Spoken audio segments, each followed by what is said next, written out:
Our program is on Rockport's earliest churches, all of which date from the beginning of the community in the 1860s and even before.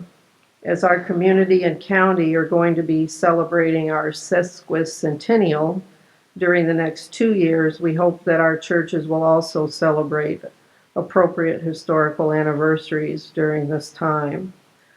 Our presenters tonight are well known for their involvement in their own churches, especially with the histories, and I'm going to introduce all of them now, and they will follow each other on the program. We'd ask that you hold questions until each person has made their presentation. So our speakers tonight are Catherine Albin, representing First Baptist Church. Janie White will tell us about St. Peter's Episcopal Church. John Jackson will talk about First Presbyterian. And then David Murrah will conclude the program with the history of the First United Methodist Church. To start us off, we have Fred Gibbs from Sacred Heart Catholic Church.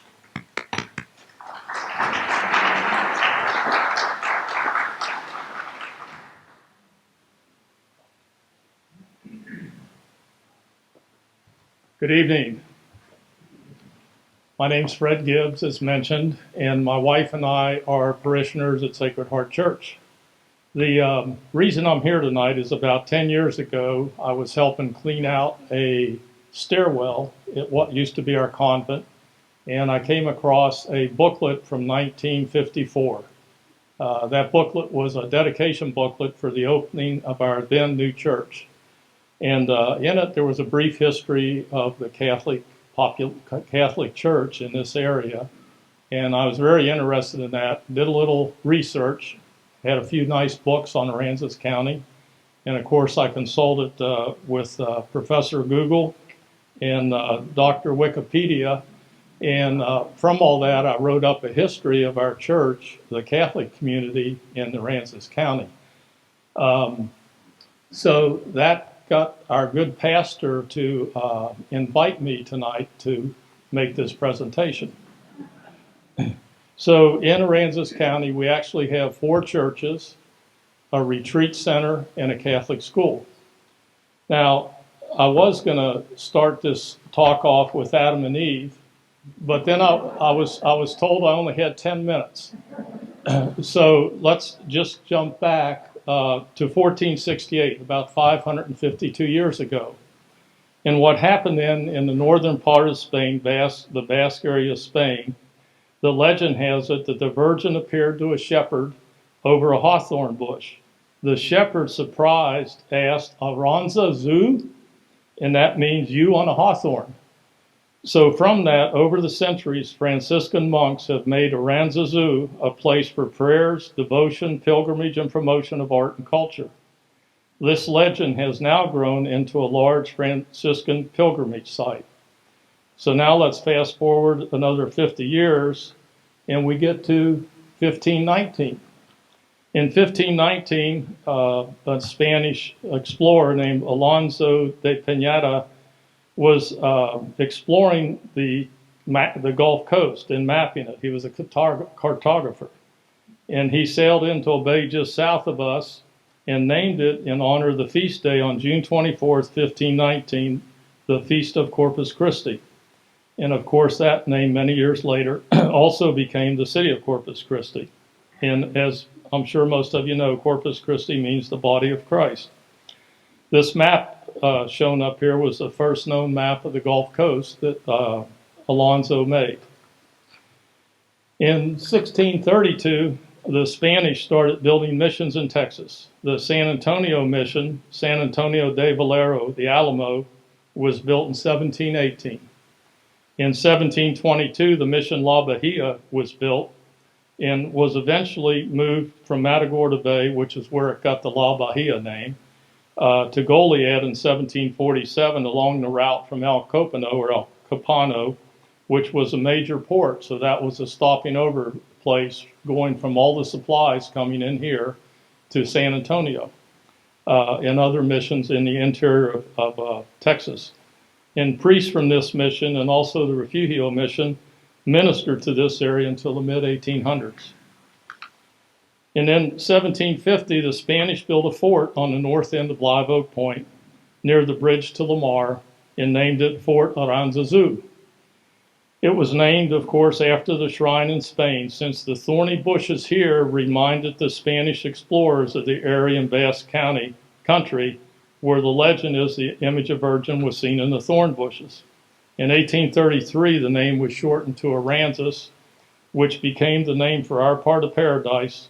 And in 1871, Aransas County was formed out of Refugio County. In the early 1800s, priests traveled on horseback to this area, then started using small carriages to carry their supplies. They were mostly from the closest mission in Refugio, and they ministered to those here in what they called at the time the wilderness. In 1854, James Byrne, who was one of the original founders of Lamar, deeded 2 lots on Lookout Point for the construction of a place of worship. Between 1854 and 1858, Stella Maris Chapel was completed. There's 2 different dates I've read, so somewhere in that 4-year period, the chapel was originally completed and open. The exterior was made of shellcrete, which survived the Civil War and multiple hurricanes.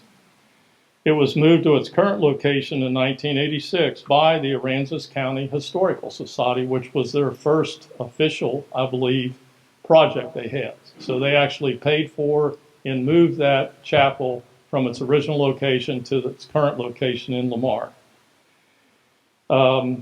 It's the oldest recorded church in Aransas County and the oldest building in the Catholic Diocese of Corpus Christi. And Stella Maris, of course, is Latin for Star of the Sea, which is a very appropriate name for that chapel because most of the residents of the time had something to do with the water. It was either a livelihood or a way to get from point A to point B. And it's still an active Catholic church with a visiting priest every Sunday, still has Mass in that church. So it's changed hands multiple times, from the original builders to the Historical Society to a women's group that used it to the Knights of Columbus, and now it's back owned by the Diocese of Corpus Christi. A longleaf pine from Louisiana was originally intended to build a Catholic church here in Rockport, but the bishop did not think there was a large enough congregation to support a church, so Judge Hines purchased the lumber and used it to build his house, originally on Austin Street, but moved to, after a storm, to Church Street. Mass was celebrated in this house whenever a priest was in the area until a church was finally built in 1898. This is the house that Judge Hines built from that lumber, and it's currently, of course, on Church Street. And the Hines family, of course, is still actively involved in our church and in the community. So Sacred Heart Catholic Church in 1871, land on Church Street was deeded to the Catholic Church by Major Wood. The first church was constructed, finished in 1889, and collapsed later that year in the storm. A new church was finished in 1891 and used until 1954. And I've heard stories, I believe it's true, that church then was originally used as one of the original Castaways buildings for a while. So Sacred Heart Church was built in 1954 at a cost of $90,000. These are photographs of the original, and it was designed as a mission-style church, keeping in line with the missions that served the community for many years. And then in 1998, next slide, there was a major renovation and expansion. There were 2 transepts or wings added to the church, along with stained glass windows, a balcony for additional 200-seat capacity. The original capacity was 350. The renovation there was, that last renovation in '88 was about $500,000.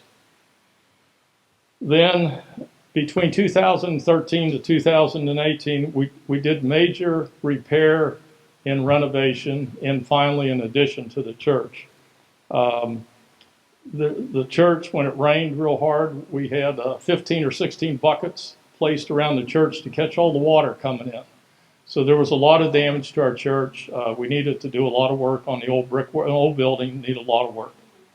So after we did the renovation for the church, we then did an addition of a narthex, which gave us much needed additional space for a choir and bridal room, handicap accessible restrooms, and overflow seating capacity. And the items from the original church were the crucifix, the two statues of Mary and Joseph, the tabernacle, and the brick wall that's in the back of the church. Those originally dated to the original church in 54. This is a photo of the before and after on the outside. And of course, in addition to the renovation, we did landscaping, did the whole thing outside.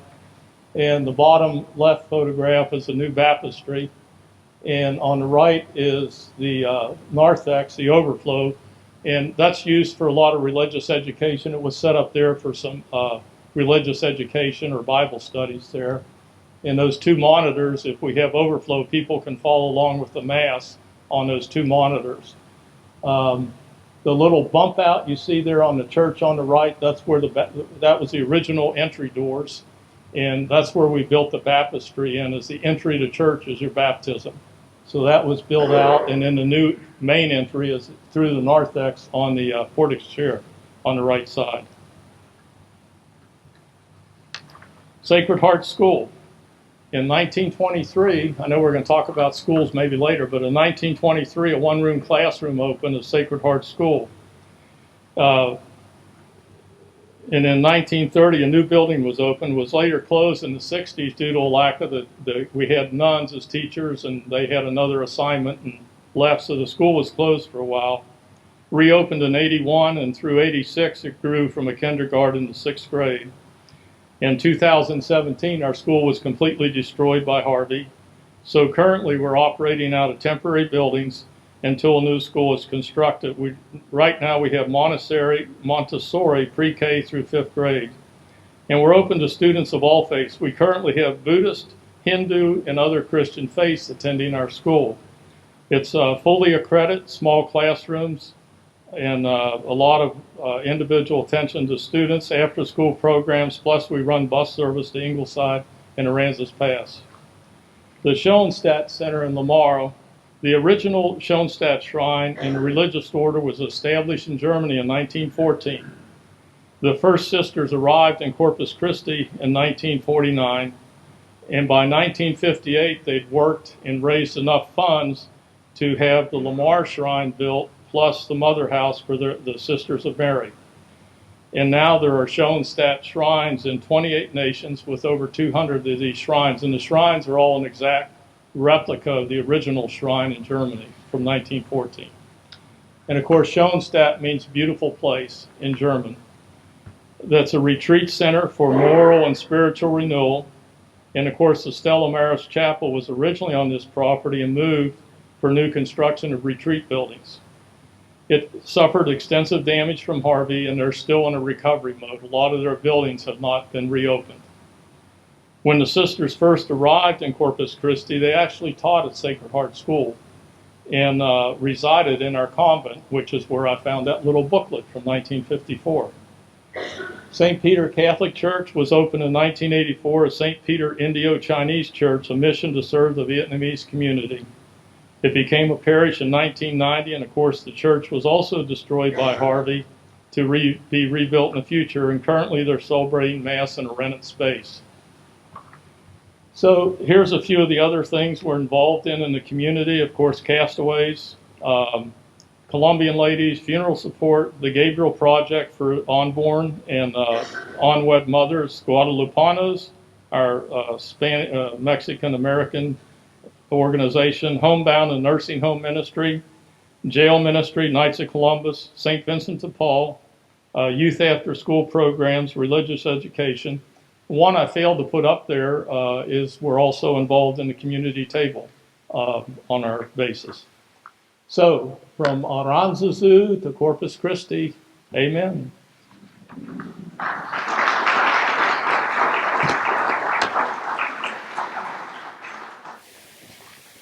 Hello. I am really hoping the AC doesn't come back on again, or I'm going to have to shout. as a fifth generation Aransas Countian, and we think fourth generation in First Baptist Church. It's a privilege to talk about my home church tonight. Rockport was incorporated in 1870, and at that time there were no organized churches in the city. They would call circuit preachers to come preach the word. Isaac Crowder owned a blacksmith shop in town, and he would sometimes preach here and other area towns. In 1873, First Baptist Church was the first to organize. J.M. Doty and T.H. Mathis subdivided the south part of Rockport, and they donated 4 lots to First Baptist Church on Church Street across from the T.H. Mathis home. And this is the block behind Mac's Barbecue, bordered by Market, Church, Magnolia, and East Bay. Apparently the congregation was meeting there prior to receiving a deed to the property. Maybe we were squatters. The deed was dated December 22nd, 1891, from Doty and Mathis to Sherman and to H.B. Sherman and S.F. Sparks, who were deacons of First Baptist Church, but they actually organized in 1873. So the church building was used as a community center, as it was the only house of worship until the Methodists established their church.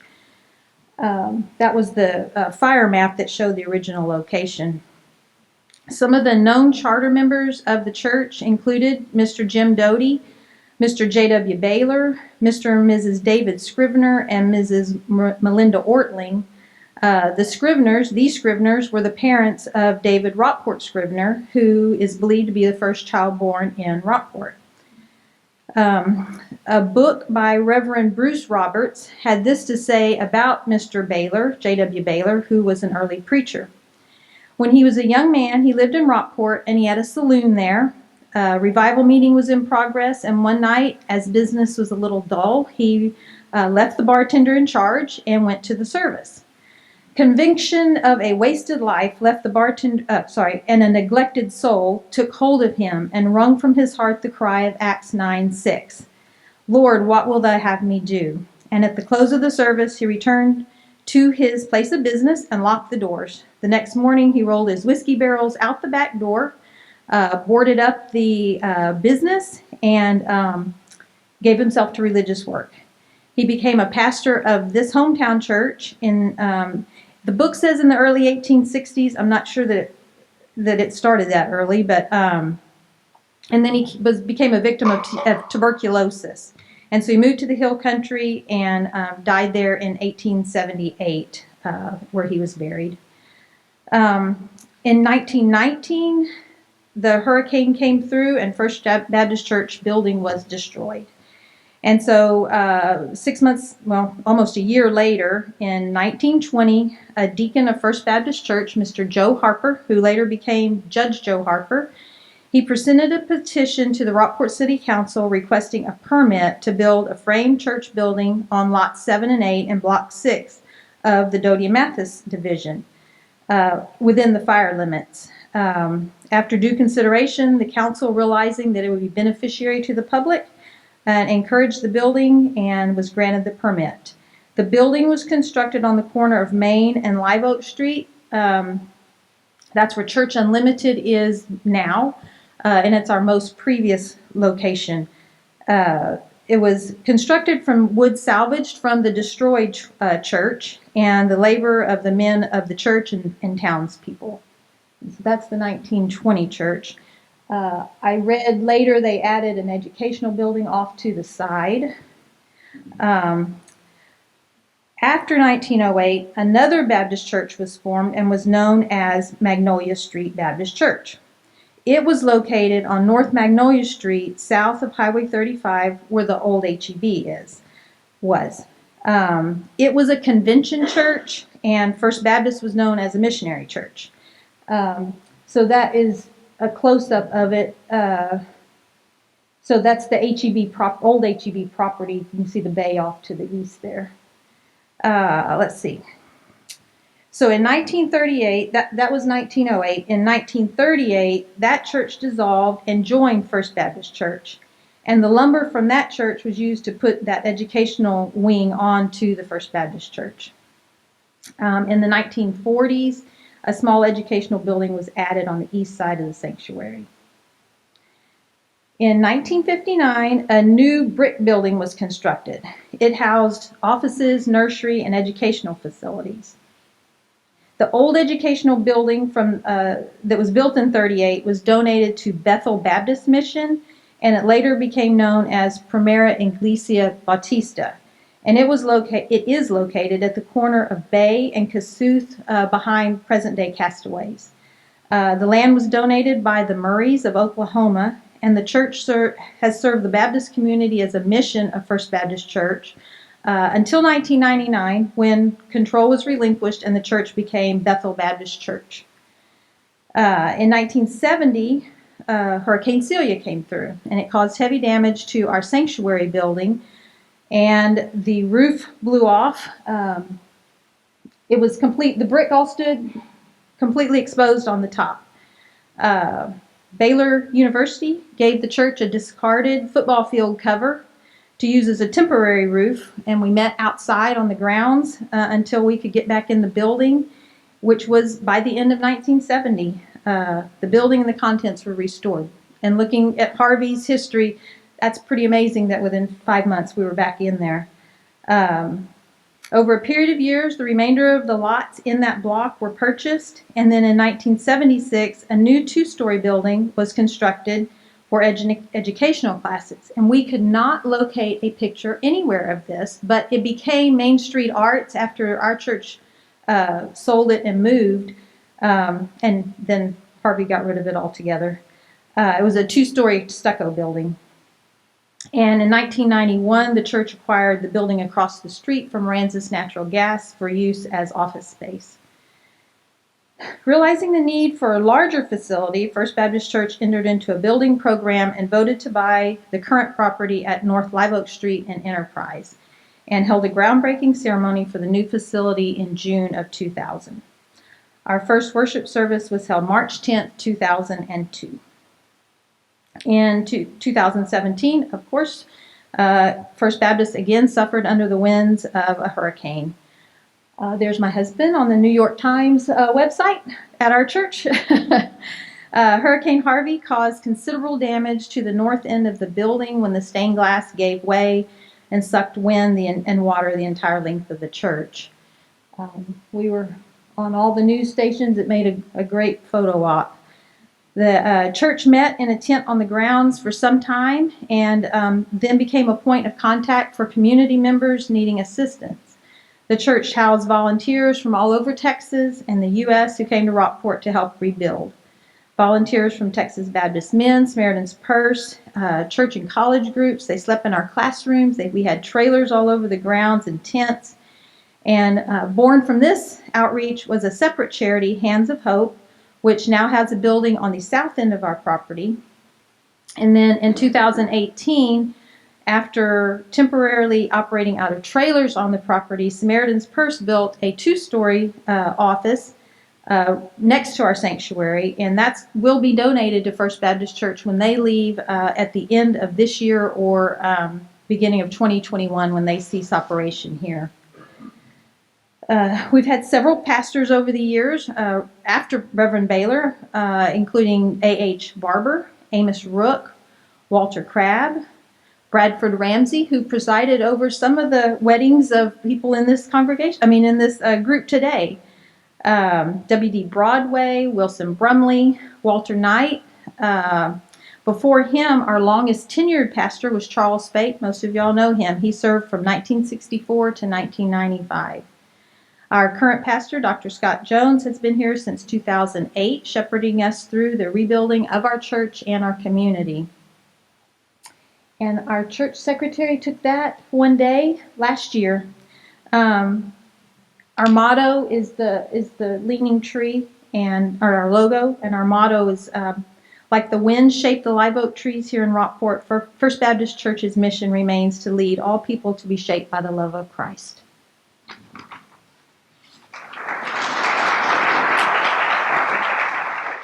Wish I could do this without my glasses, but I can't. I am going to kind of speak through my mother. Judy Sorensen Collier. In 1991, a Texas Historical Commission subject marker was dedicated for each of 5 of the oldest churches in Rockport. St. Peter's Episcopal Church was one of those. My mother, Judy Sorensen Collier, who was a lifetime member of St. Peter's, was asked to make remarks at that dedication. She was born in 1910 and was 81 years old when this photograph was taken. The Reverend Walter Clark, who was at St. Peter's from 1986 to 1993, is seen on the left in this photograph. My mother loved to talk and tell stories, and she was good at it. I wish I were as good.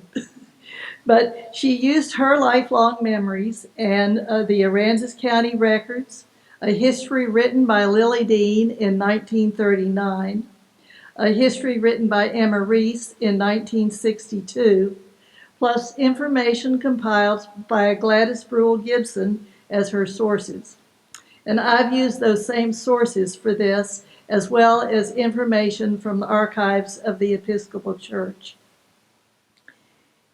In 1967, James M. Doty, John M. Mathis, and Thomas H. Mathis formed a partnership and platted the southern half of Rockport. They donated land for churches. The land donated for the Episcopal Church was on the northwest corner of Live Oak and North Street. St. Peter's remained at that location for nearly 50 years. It was first built as St. Peter's by the Sea, with funds and labor supplied by members of the congregation. The lumber for the church was brought from Galveston. The church's double front doors were built and donated by Captain Charles Dean. The bowsprit of a ship, also donated by Captain Dean, formed the arch over the chancel. The city of Rockport was incorporated in May 1871. Aransas County was formed in September 1871. And soon after, on November 30th, 1871, St. Peter's by the Sea was dedicated as a mission by Bishop Alexander Gregg, whose district covered the entire state of Texas. And it wasn't until 1874 that Texas was divided into 3 dioceses and 2 missionary districts. What is now the Diocese of West Texas was one of those missionary districts, and Rockport is in that is in the Diocese of West Texas. Ms. Collier described St. Peter's as a beautiful little church, a symbol of love and peace. There was a white picket fence all around it with flowers growing in the yard. Then, in the late 1880s, the railroad came to Rockport and things changed for St. Peter's. Because St. Peter's was across from the depot and the railroad tracks. There were several trains a day. An excursion train from San Antonio brought passengers to the beach in the morning and took them back to San Antonio at night. When the trains came in, the noise was so loud that services had to be stopped until the train passed. Also, the black coal smoke from the train covered the white walls of the church and made it impossible to protect the hangings and white linens used on the altar. St. Peter's, as well as all of Aransas County, has endured many hurricanes. The little church was badly damaged in the hurricane of 1875. It was rebuilt on the same spot using the lumber from the first building. In the 1916 storm, the pews were blown into the chancel and stacked as though humans had stacked them. The church records were lost in this hurricane. However, the congregation's personal memories tell us that some of the original members were Baileys, Deans, Fultons, Herrings, Sheltons, and Sorensens. The little church was again rebuilt on the same spot after 1916. The proceedings of the 16th Annual Council of the Diocese of West Texas, held in January 1920 in Cuero, tell us that during 1919, all that has been so wonderfully and finely accomplished in the past 6 months by the clergy and people of the diocese has been under the burden of drought, followed by incessant rains, which in turn have produced destructive floods. And in addition to these calamities, a windstorm, which occurred in May, swept over quite an extensive area of the diocese, causing a loss in crop values of hundreds of thousands of dollars. And on top of all that came the desolating storm and tidal wave of September. St. Peter's isn't visible in this slide. You can see the courthouse and what's now Angel Rose Bed and Breakfast, and St. Peter's would have been just off the slide on the left. The proceedings of the church also noted that the church building had been badly damaged and it was necessary to take it down and rebuild it. It was rebuilt on the south. I think this photograph is probably from the 1920s. It was rebuilt on the southeast corner of Liberty and Live Oak. And that is where JJ's Cafe was until Harvey. But this location also presented problems when Highway 35, known as the Hug the Coast Highway, was open for traffic. It was the main highway connecting Corpus Christi and Victoria to Houston. With the noise of the heavy traffic, it was again impossible to conduct a service. The windows had to remain closed, and for the congregation to be able to hear above the traffic noise. And my mother remembered that handheld fans that were provided for the undertaker helped them to endure the heat. This 1940s photo shows the altar in the church when it was on Liberty and Live Oak. In December 1943, an article in the Rockport Pilot relates that Mrs. Paul Dupuy painted 10 windows in St. Peter's in style of the painted windows of the Sainte-Chapelle Chapel in Paris. She had studied art in Paris.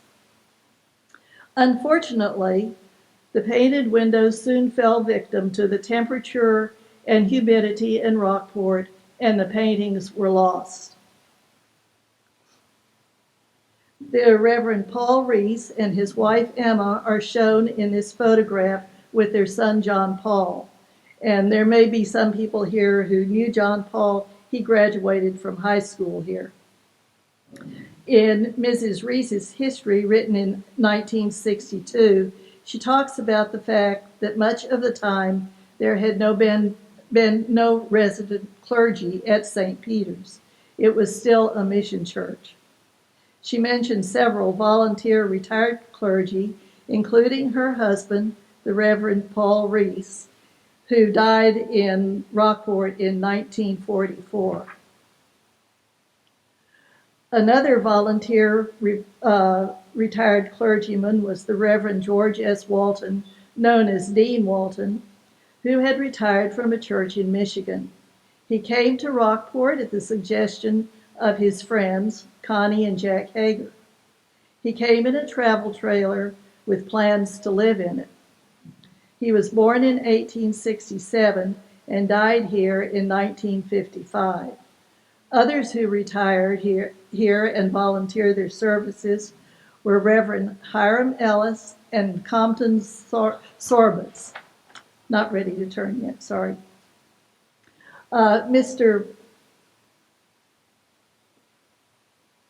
Harry Carter, on the left in this photograph, was a consecrated layman who served Rockport and Aransas Pass. He's shown here at his retirement with James H. Sorensen Jr., who was a junior warden at St. Peter's at the time. Mr. Carter served St. Peter's for 12 years. He was an important person not only to the church, but also to the community. In 1955, St. Peter's built a new rectory to the north of the church and named it Carter House in his honor. In the early 1950s, the church was moved a block to the south to Mimosa and Live Oak. At the time, the congregation celebrated St. Peter's 80th anniversary. Bishop Everett Holland Jones and his wife Helen were in Rockport to help with the celebration. Bishop Jones was bishop of the Diocese of West Texas from 1943 to 1969. This photograph shows some of the faithful members of St. Peter's congregation at the new location and at the celebration, the 80th celebration. The new building was designed to reproduce the old church as much as possible. The altar, windows, and doors that had been in the original building were preserved. The seating capacity and chancel were enlarged, and a new parish hall was added. In 1964, St. Peter's was accepted by the Diocese of West Texas as a parish, which meant the church was self-supporting and ready to stand on its own. The Reverend Harold W. Edmondson was called to be the first full-time priest and rector. In the 1980s, the church was once again remodeled and enlarged, and in the early 2000s, as the church was again redone, it became apparent that a new and larger church was needed. In July 2016, St. Peter's moved into a beautiful new church building on Enterprise Boulevard. On August 25, 2017, St. Peter's was once again battered by a hurricane. This one had a name, Harvey. Although there was damage to the building, it did not have to be rebuilt this time. Father Jim Friedel led a strong congregation as they worked with the entire community to recover or help recover from Harvey, and we know that we're still recovering. In 1991, Judy Sorensen Collier ended her remarks by saying, "This is the story of a small church's life. This is the story of zeal, suffering, leadership, discouragement, and love. This is the story of men and women who refused to abandon St. Peter's when it seemed hopeless." And this photograph is of the old altar and cross in the new church. And then she ended, "It was God's grace that kept St. Peter's going in the past. And now, as we prepare for our 150th sesquicentennial anniversary at St. Peter's in November 2021, God's grace promises to lead us into the future." Thanks.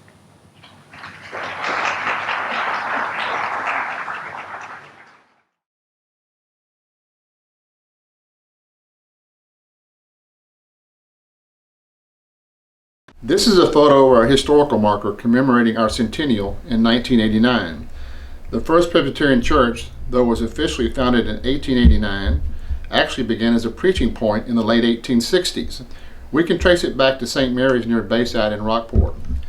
It was loosely organized with a few resident pastors, circuit preachers, and supply preachers. And at that time, St. Mary's was a port due west of Copano Bay Causeway. It enjoyed the distinction of being the largest lumber and building material center in this part of Texas. This first church and Rockport were linked up with other area towns like Refugio, Corpus Christi, Lamar, and was supplied by pastors in Concrete, Seguin, Goliad, and Indianola. In 1879, the West Texas Presbytery dissolved the Rockport and St. Mary's Church and transferred its membership to the Presbyterian Church in Refugio.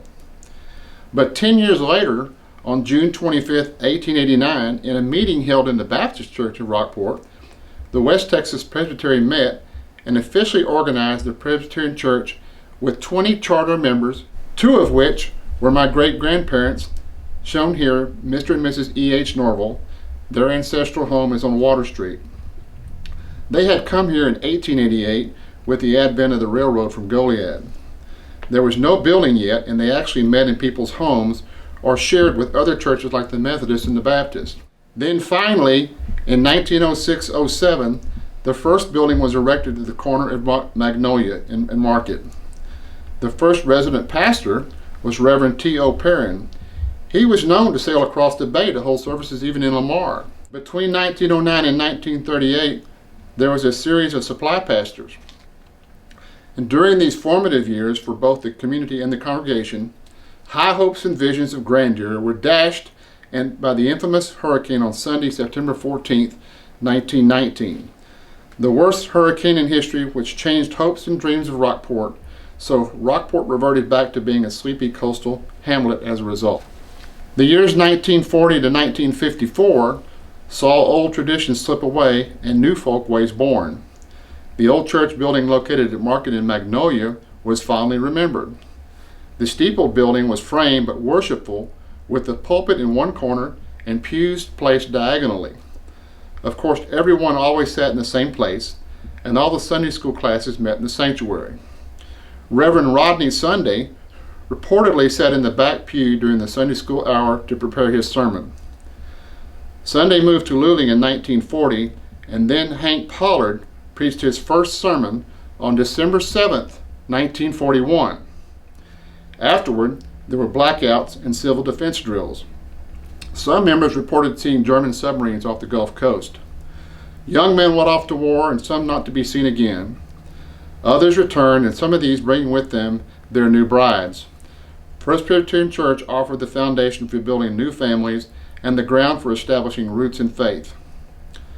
This community of faith in the 40s grew under the wisdom and counsel of dedicated laity and the guidance of matriarchs and patriarchs, sharing joy, bearing burdens, and even enduring embarrassment as a family. One member related such a memory. Having joined the church choir, she remembered the first Sunday she sang. It was in the days of no air conditioning, windows open, doors ajar, and strolls in her dog, marching up to the choir, sitting in the front of her, and howling each time the choir sang. Embarrassed and unable to shoo the dog away, she quietly folded her music, removed the dog, never to sing in the choir again. In 1942, the church was extensively damaged by another hurricane which blew down its steeple. This led to building a new church in 1949 at the corner of Live Oak and Laurel, where we're located presently. In the 1950s, there was a very active youth group under Reverend Pollard, and during this period, the church membership grew by 400%. Beginning in 1954, Reverend Pollard was replaced by Reverend Arnett Ward. The church became more familiar with who they were as a church and enjoyed a wholesome sense of self-worth, a sense of family. And by the 1950s, I was actually on the scene by then and have many of my own memories. I'll tell you one of them that I remember that is somewhat amusing. The women of the church became very active in the 50s, but the men were also quite active. They became noted as being superb hosts for meetings of the Presbytery. One year they fed 180 men with fish, shrimp, salad, and potatoes. In another year, they changed the menu to grilled cabrito. And sometime before that one, our dad had bought some young goats that lived in our backyard. And I remember there were 3 or 4 of them, and they became pets of ours. And of course, we gave each one of them a name. My mother used to have wire clothesline in our backyard, and the goats each had collars and leashes attached to the clothesline so they could move up and down the whole backyard and graze and get some exercise. And then one day, Bobby and I, who were probably 4, 5, 6 years old at the time, noticed that the goats just disappeared. And for months or even years after that, we did not know until much later that those goats became the cabrito feast for all the presbyters in one of those cookouts. The 60s could be described as that time when the First Presbyterian Church became a membership circle. During its early years from 1889 to 1941, it was characterized more as a kinship circle where most family units remained in the church for at least 3 generations. And this was the time we started to grow also, beginning with the annual winter Texan migration. The new pastor in the 60s was Reverend Cecil Lang. The youth group peaked during these years, including a living nativity scene dramatization on our front lawn with live animals. It also included annual trips to Mo Ranch near Kerrville, kidnap breakfast, and mission trips across the border into Mexico. By the late 60s and early 70s, we experienced 2 more hurricanes, Beulah and Celia, but also the church had lost 12 of its active deacons and elders, and so lost the backbone of its leadership. From 1972 to 1989, Reverend John Bradshaw became pastor, and during this period, we were rebuilding, not only because of the loss of leadership, but also because of the need for major renovations, remodeling, and new sanctuary windows. There was also a new approach to church school education, which was unique and also caused attendance to increase markedly, which resulted in over 400 members at the time. In 1979, the church's new stained glass windows were dedicated. My mother, who had designed those windows, and the funds to make it possible were from funds given in memory of former members, which she had been collecting for years. Each one of those windows are based on biblical themes. On one side, the Old Testament, on the other side, the New Testament. In 1989, the church celebrated the centennial, which also coincided during the completion of a major expansion and renovation project, which began with this groundbreaking in 1986. The newly expanded facility was dedicated on Sunday, January 29th, 1989, and increased seating capacity by 100 and offered 40% more parking. 5 classrooms were added, administrative officers were removed upstairs, and an elevator was installed for easier access for the physically impaired. Also added was an improved sound system, a food pantry for community needs, and a parlor for multi-use gatherings. In 1990, Reverend Charles Schuler began a 28-year tenure as our pastor. He was born and raised a Catholic in New York, and then met his Presbyterian wife Connie, and wound up going to the seminary and served as pastor in several churches in the United States before accepting a call here in 1990 and retired in 2018. The Schuler years continued our mission in many ways, including a very popular and active youth group, which also included annual trips to Mo Ranch, occasional ski trips, and fellowship gatherings, as well as playing a lead role in several community-based programs in collaboration with other local churches, several of which are still quite successful. Our Miriam Farrell Youth Center is a multi-use facility for dinners, large groups, and Boy Scouts. Many of our church members participated in, and still do, by staffing castaways, run by several Rockport churches. Profits benefiting each participating church in 2019 funded $393,000 in grants to local organizations. Also, Community Table is hosted by our church in collaboration with volunteers from several churches, and it provides, prepares, and serves meals free of charge to 100 to 200 diners twice monthly.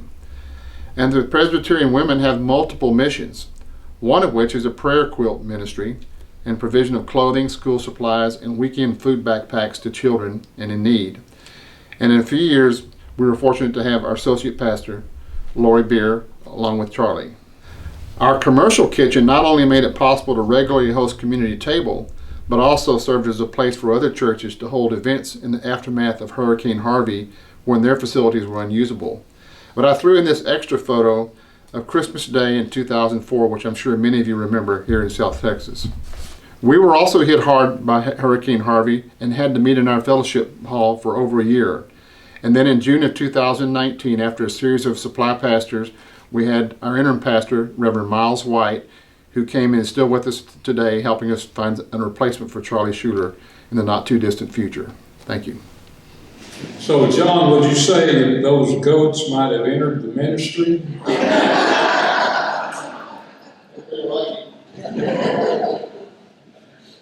Well, I'm here to talk about the First United Methodist Church. Methodism has been celebrated in Texas for more than 200 years. It began in 1815 when a circuit-riding preacher from Arkansas named William Stevenson, with great courage, crossed the Red River into then what was Spanish-owned Texas to bring the Methodist gospel to the handful of settlers who were living south of the river in North Texas. By the 1840s, Methodism had spread into South Texas, and the Corpus Christi Church was established in 1853. After the Civil War, circuit riders began making stops at St. Mary's near present-day Bayside, and then at Rockport when the town began to flourish in 1868. Thus, the First United Methodist Church of Rockport has been part of Methodism in Texas for at least 152 years. Historically speaking, for much of that 152 years, the town of Rockport was a poor community, and the Methodist Church for the majority of those years could not afford to pay a full-time pastor. Rockport's Methodist Church may have been one of the first congregations in the new community of Rockport, depending on who you want to believe tonight. It was when Rockport was established as a cattle shipping point in 1868. In 1860, Methodists had established a mission at St. Mary's, which was then the largest community in the immediate area. And by the fall of 1868, the denomination had established what it called the Rockport Circuit, which included two congregations, one at Rockport, the other presumably at St. Mary's. By the end of the year, the Rockport Circuit, with its 106 members, had become the largest in the area, almost twice as large as the church in Corpus Christi. Well, we do not know when the Methodists first built their building. It was sometime between 1868 and the end of 1870. I might have to arm wrestle Joanne and Catherine about that, but at some point in time it was built. And by that time, they had built a building on their property at Live Oak and Bay Street. And that was a sanctuary that would serve the church for the next 84 years. During that time, from 1870 to 1954, the church had few full-time pastors. In fact, its first, Reverend H.G. Horton, came in 1872 and served 2 years, but after that, the church generally was on the circuit with Aransas Pass or other churches in the area. The church's membership rose and fell along with the population of Rockport. With the decline of the meatpacking industry in the 1880s, membership fell until the arrival of the railroad in 1888, which transformed the community to a tourist destination. Once again, Rockport grew rapidly for a few years, boosted by tourists attracted to the beaches, hotels, and cool breezes of summer.